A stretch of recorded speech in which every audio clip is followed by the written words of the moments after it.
মূল ভিডিঅ'টো আৰম্ভ কৰাৰ আগত চাই লওঁ আহক পাৰ্ট 16ৰ ভিডিঅ'টোত আপোনালোকলৈ যিটো কুৱেশ্যন আগবঢ়াইছিলোঁ ইয়াৰ এনচাৰটো। কুৱেশ্যনটো আছিল সাহিত্য একাডেমী বঁটা লাভ কৰা দ্বিতীয়গৰাকী অসমীয়া কোন আছিল, অৰ্থাৎ ছেকেণ্ড অসমীয়া কোন আছিল বুলি সুধিছে। আমি সকলোৱে জানো প্ৰথমগৰাকী আছিল যতীন্দ্ৰনাথ দুৰা। তেখেতে 1955 চনত সাহিত্য একাডেমী বঁটা লাভ কৰিছিল। কিন্তু দ্বিতীয়গৰাকী হ'ল option number C Benudhar Sharma. Benudhar শৰ্মাই 1960 চনত সাহিত্য একাডেমী বঁটা লাভ কৰে।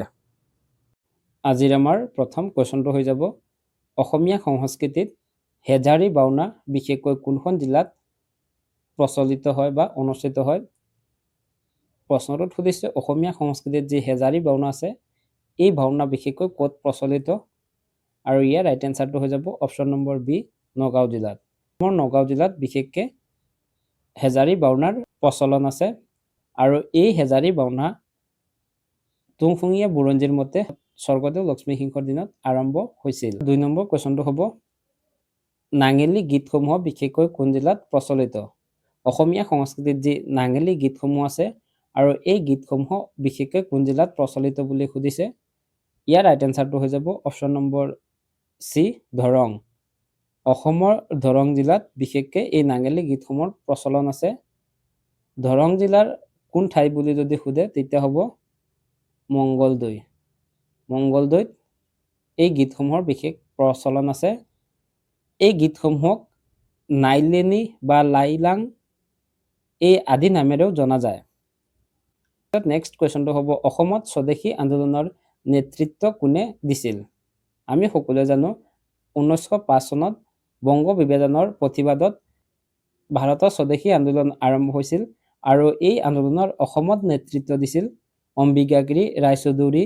সেয়েহে আমাৰ ইয়াৰ ৰাইট এনচাৰটো হৈ যাব option number B Ambikagiri Raichoudhury. 1905 চনৰ 7 আগষ্টৰ পৰা স্বদেশী আন্দোলন আৰম্ভ হৈছিল। নেক্সট কুৱেশ্যনটো হ'ব চিৰাঙৰ কৃষিৰ চাকি বুলি কাক জনা যায়। ইয়াত চিৰাঙৰ কৃষিৰ চাকি বুলি কাক জনা যায় বুলি সুধিছে, আৰু ইয়াৰ ৰাইট এনচাৰটো হৈ যাব অপশ্যন নম্বৰ চি সৰ্বেশ্বৰ বসুমতাৰী। অসমৰ সৰ্বেশ্বৰ বসুমতাৰীক চিৰাঙৰ কৃষিৰ চাকি বুলি জনা যায়। সৰ্বেশ্বৰ বসুমতাৰীয়ে 2022 চনত অসম গৌৰৱ বঁটা আৰু 2024 চনত পদ্মশ্ৰী বঁটা লাভ কৰিবলৈ সক্ষম হয়। নেক্সট কুৱেশ্যনটো হ'ব সমগ্ৰ বিশ্বত কাক কুইন অফ দ্য এলিফেণ্ট বুলি জনা যায়, অৰ্থাৎ হাতীৰ ৰাণী বুলি কাক জনা যায়, আৰু ইয়াৰ ৰাইট এনচাৰটো হৈ যাব অপশ্যন নম্বৰ এ পাৰ্বতী বৰুৱা। অসমৰ পাৰ্বতী বৰুৱাক সমগ্ৰ বিশ্বত কুইন অফ দ্য এলিফেণ্ট নামেৰে জনা যায়। তেখেতক 2003 চনত অসম চৰকাৰে honorary chief elephant warden of the Assam সন্মানো প্ৰদান কৰে। প্ৰশ্নটো দি আহে ভাৰতৰ প্ৰথমগৰাকী মহিলা হাতী মাউত কোন, তাৰো এনচাৰটো হৈ যাব পাৰ্বতী বৰুৱা। নেক্সট কুৱেশ্যনটো হ'ব উগ্ৰতাৰা দেৱালয় কোনজন আহোম স্বৰ্গদেৱৰ দিনত নিৰ্মাণ কৰা হয়। প্ৰশ্নটোত সুধিছে উগ্ৰতাৰা দেৱালয় কোনজন আহোম স্বৰ্গদেৱৰ দিনত নিৰ্মাণ কৰা হৈছিল, আৰু ইয়াৰ ৰাইট এনচাৰটো হৈ যাব অপশ্যন নম্বৰ এ শিৱসিংহ। স্বৰ্গদেউ শিৱসিংহৰ দিনত উগ্ৰতাৰা দেৱালয়খন নিৰ্মাণ কৰা হয়। নেক্সট কুৱেশ্যনটো হ'ব ভাৰত ত্যাগ আন্দোলনৰ সময়ত কনকলতা বৰুৱাৰ লগতে আৰু কোন শ্বহীদ হৈছিল। ভাৰত ত্যাগ আন্দোলনৰ সময়ত গহপুৰত 1942 চনৰ 20 ছেপ্টেম্বৰত কনকলতা বৰুৱা শ্বহীদ হয়, আৰু তেখেতৰ লগতে মুকুন্দ কাকতিও শ্বহীদ হৈছিল। সেয়েহে আমাৰ ইয়াৰ ৰাইট এনচাৰটো হৈ যাব option number D Mukunda Kakati.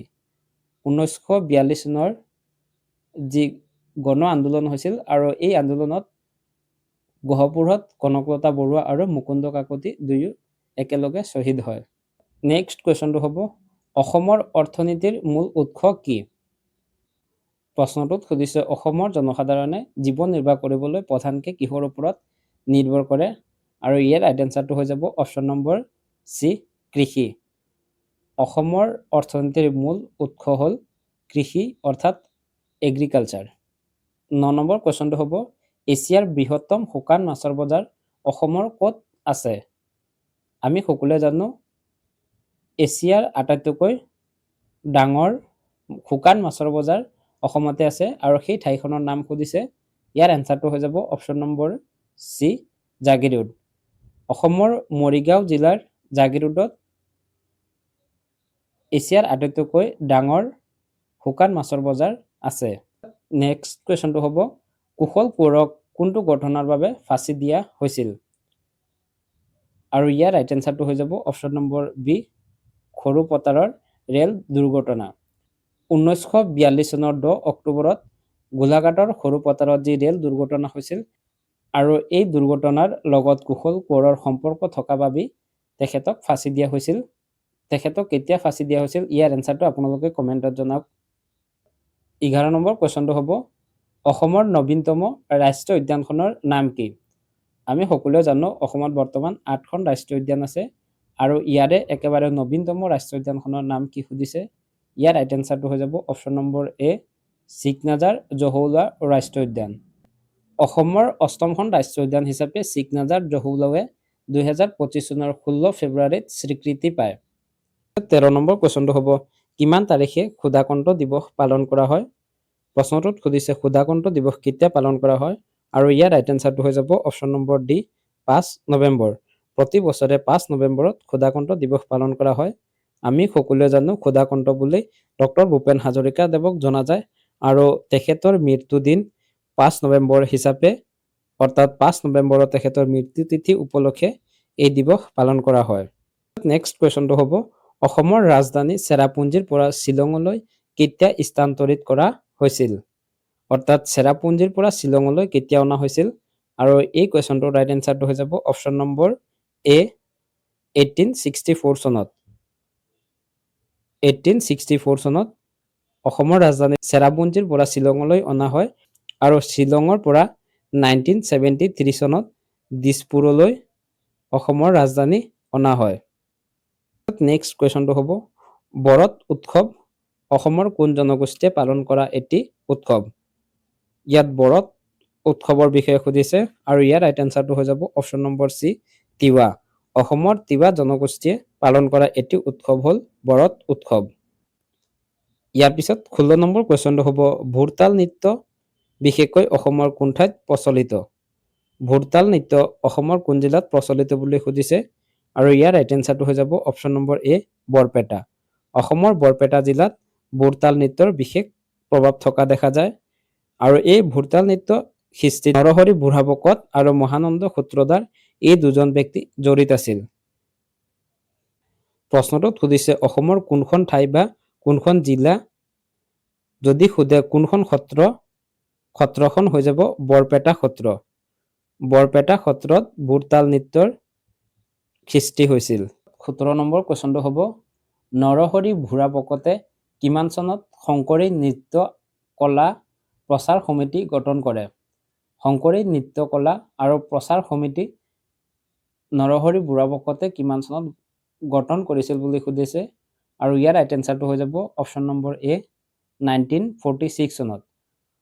1946 চনত নৰহৰি বুঢ়াভকতে এই সমিতি গঠন কৰে আৰু এই সমিতিৰ প্ৰথম সভাপতি আছিল তেখেত নিজে নৰহৰি বুঢ়াভকত আৰু সম্পাদক আছিল কুলদেৱ শৰ্মা। ইয়াৰ পিছত নেক্সট কুৱেশ্যনটো হ'ব ডক্টৰ ভূপেন হাজৰিকাৰ কোনখন কথাছবিত ভোৰতাল নৃত্যই স্থান পাইছিল? অৰ্থাৎ নৰহৰি বুঢ়াভকতদেৱে সৃষ্টি কৰা ভোৰতাল নৃত্য ভূপেন হাজৰিকাৰ এখন ছবিত স্থান পাইছিল আৰু সেই ছবিখন হ'ল এৰাবাটৰ সুৰ। সেয়েহে আমাৰ ইয়াৰ ৰাইট এনচাৰটো হৈ যাব অপশ্যন নম্বৰ চি এৰাবাটৰ সুৰ আৰু এইখন মুক্তি লাভ কৰিছিল 1956 চনত। 19 নম্বৰ কুৱেশ্যনটো হ'ব শৰাইঘাটৰ যুদ্ধ কোনজন আহোম স্বৰ্গদেৱৰ দিনত হৈছিল? আৰু ইয়াৰ ৰাইট এনচাৰটো হৈ যাব অপশ্যন নম্বৰ এ উদয়াদিত্য সিংহ। স্বৰ্গদেউ উদয়াদিত্য সিংহৰ দিনত শৰাইঘাটৰ যুদ্ধ হৈছিল 1671 চনত আৰু এই যুদ্ধ হৈছিল আহোম আৰু মোগলৰ মাজত য'ত আহোম জয়ী হৈছিল। 20 নম্বৰ কুৱেশ্যনটো হ'ব শৰাইঘাটৰ যুদ্ধৰ সময়ত আহোমৰ সেনাপতি কোন আছিল? শৰাইঘাটৰ যুদ্ধ হৈছিল 1671 চনত আৰু সেই সময়ত আহোমৰ সেনাপতি কোন আছিল বুলি সুধিছে। ইয়াৰ ৰাইট এনচাৰটো হৈ যাব অপশ্যন নম্বৰ এ লাচিত বৰফুকন। লাচিত বৰফুকন আছিল শৰাইঘাটৰ যুদ্ধৰ সময়ত আহোমৰ সেনাপতি। মোগলৰ সেনাপতি আছিল ৰামসিংহ আৰু মোগল সম্ৰাট আছিল ঔৰংগজেব। প্ৰশ্নটো আহিব পাৰে শৰাইঘাটৰ যুদ্ধৰ সমূহত মোগল সম্ৰাট কোন আছিল? তেতিয়াহ'লে এনচাৰটো হৈ যাব ঔৰংগজেব। এতিয়ালৈকে আমি এই আমাৰ ভিডিঅ'টোত আলোচনা কৰিবলগীয়া ইম্পৰ্টেণ্ট 20টা আসাম জিকেৰ কুৱেশ্যন আলোচনা কৰিলোঁ। কুৱেশ্যনখিনি কেনেকুৱা হৈ আছে সেই বিষয়ে আপোনালোকৰ মতামতটো কমেণ্টত জনাওক। যদি ভিডিঅ'টোত কিবা ভুল হয় সেই ভুলটো কমেণ্টত আঙুলিয়াই দিব বুলি আশা ৰাখিছোঁ। ইয়াৰ পিছত প্ৰতিটো ভিডিঅ'ত যেনেকুৱা 80 কুৱেশ্যন আপোনালোকলৈ আগবঢ়াওঁ, আজিৰ ভিডিঅ'টোতো 80 কুৱেশ্যন আপোনালোকলৈ লৈ আহিছোঁ। আৰু এই কুৱেশ্যনটো হ'ল কোনজন আহোম স্বৰ্গদেৱৰ দিনত পাইক প্ৰথা প্ৰৱৰ্তন হৈছিল? অৰ্থাৎ কোনজন আহোম ৰজাৰ দিনত পাইক প্ৰথা ষ্টাৰ্ট হৈছিল? ইয়াৰে 4টা অপশ্যন দিয়া আছে। এই অপশ্যনখিনিৰ ভিতৰত আপোনালোকে ৰাইট এনচাৰটো কমেণ্টত জনাওক, আৰু নহ'লে ইয়াৰ এনচাৰটো আমি ডেছক্ৰিপশ্যনত দি দিম, তাৰ পৰা গৈও চাই ল'ব পাৰিব। আৰু যদি ভিডিঅ'টো ভাল পাইছে তেতিয়াহ'লে ভিডিঅ'টোত এটি লাইক কৰি দিব, আৰু আমাৰ চেনেলটো যদি এতিয়ালৈকে ছাবস্ক্ৰাইব কৰা নাই তেতিয়াহ'লে চেনেলটো ছাবস্ক্ৰাইব কৰি ৰাখিব নেক্সট ভিডিঅ'খিনিৰ আপডেট পাবলৈ। ভিডিঅ'টো শেষলৈ চোৱাৰ বাবে ধন্যবাদ। জয় আই অসম।